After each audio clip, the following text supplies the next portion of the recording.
यशस्वी उद्योजकाच्या प्रेक्षकांना आणि मित्रांना माझा नमस्कार। आपले टोटल सर्व मिळून 17 आउटलेट्स आहेत जे आता यशस्वीप्रमाणे फ्रँचायझी मॉडेलमध्ये चालत आहेत आणि ते आता खूप नफा कमवत आहेत। सर्व फ्रँचायझी हे सगळे पुणे परिसरामध्ये आहे आणि आपलं एक दुकान आता तळेगावमध्ये पण आहे आणि बारामतीमध्ये पण आहे। आता आपण आउट ऑफ पुणेच्या एक्सपान्शनवरती भरपूर फोकस करत आहोत। फर्स्ट फेजमध्ये लोणावळा, मग नवी मुंबई या साईडला एक्सपांड करत साईड बाय साईड आपण नाशिक, औरंगाबाद या साईडला पण एक्सपांड करत आहोत। आपली प्रोसेस खूप सिंपल आहे।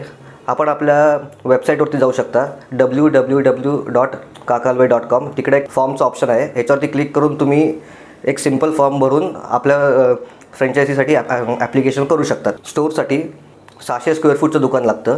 25 to 30 लाख रुपीची इन्व्हेस्टमेंट असते। स्टोअरचं इंटिरियरचे सगळे डिझाईन्स ते सगळं तुम्हाला कंपनीकडनं मिळतं। फक्त तुम्हाला तिकडं इम्प्लिमेंटेशनकडे लक्ष द्यावं लागतं। मॅनपॉवर बोलायचं झालं तर तुम्हाला 4 ते 5 लोकांची गरज लागते। पहिलं तर ट्रेनिंग, फ्रँचायझीच्या ओनरला आणि त्याच्या संपूर्ण स्टाफला आपण आपल्या दुकानामध्ये बोलून एक महिनाभर ट्रेनिंग देतो। आपल्या मिठाईबद्दल, नमकीनबद्दल आणि जे काही बाकीचे प्रोडक्ट्स आहेत त्याबद्दल सर्व त्यांना माहिती देतो। कस्टमर सर्व्हिस आपण म्हणजे कशी ऑफर करायची ह्याच्याबद्दल आपण त्यांना पूर्णपणे सांगतो। प्लस त्यांना आपण एक मॅन्युअल देतो, ह्याच्यामध्ये सगळं लेखी सगळं असतं। आपले वीकली ऑडिट्स होत असतात आणि ते ऑडिट्स आपण खूप स्ट्रिक्टली घेतो। फ्रँचायझीचा टर्नओव्हर वर्षाला अराऊंड 1-1.5 कोटी ते 2.5 कोटीच्या मध्ये असतो। फ्रँचायझी सुरू झाल्यावरती आम्ही एक्सपेक्ट करतो की विदिन 2 इयर्स तुमची इनिशियल इन्व्हेस्टमेंट सगळी निघाली पाहिजे। मार्केट बघता ऑनलाईन सेल हा आपल्या टोटल टर्नओव्हरच्या अराऊंड 15 to 20% असतो, जो खूप म्हणजे मोठा सेल आहे। फ्रँचायझी मॉडेल चालण्याकरिता कंपनीच्या लोकांचं आणि ओनरशिप संबंध असणं, कंटिन्युअस कम्युनिकेशन असणं खूप गरजेचं असतं। जेव्हा कंपनीला कळतं की त्यांचे काय इश्यूज आहेत, त्यांचे काय ते डे टू डे काय प्रॉब्लेम्स फेस करतायत आणि जर ते कंपनीला वेळेत सॉल्व्ह करता आले तरच ती फ्रँचायझी सक्सेसफुली चालू शकते। आणि आमचा ह्याच्यावरती खूप भर असतो। म्हणजे प्रत्येक कस्टमरचे नीड्स वेगळे असतात, सवय वेगळे असतात। त्याच्याप्रमाणे आपल्याला तिकडं सर्व्हिस, प्रोडक्टची अवेलेबिलिटी, आयटमचे चॉईसेस तसे आपल्याला तिकडे द्यावं लागतात। आता असं असतं काही ठिकाणी काजूचे पदार्थ चालतात, काही ठिकाणी म्हणजे मलेचे पदार्थ जास्ती चालतात। ह्याच्यामुळे कॉन्स्टंट कम्युनिकेशन असणं फ्रँचायझीसोबत हे खूप महत्त्वाचं आहे। आपलं 1 मंथचं ट्रेनिंग असतं, ह्याच्यामध्ये आम्ही ओनर्सला आणि त्यांच्या स्टाफला संपूर्ण ट्रेनिंग देतो। ह्याच्यामध्ये त्यांना आम्ही आपल्या ERPची माहिती देतो। ERP बिलिंग सिस्टम असते एक बेसिक, ज्याच्यामुळे त्यांना बिलिंग करता येतं, स्टॉक्स मेंटेन करता येतात।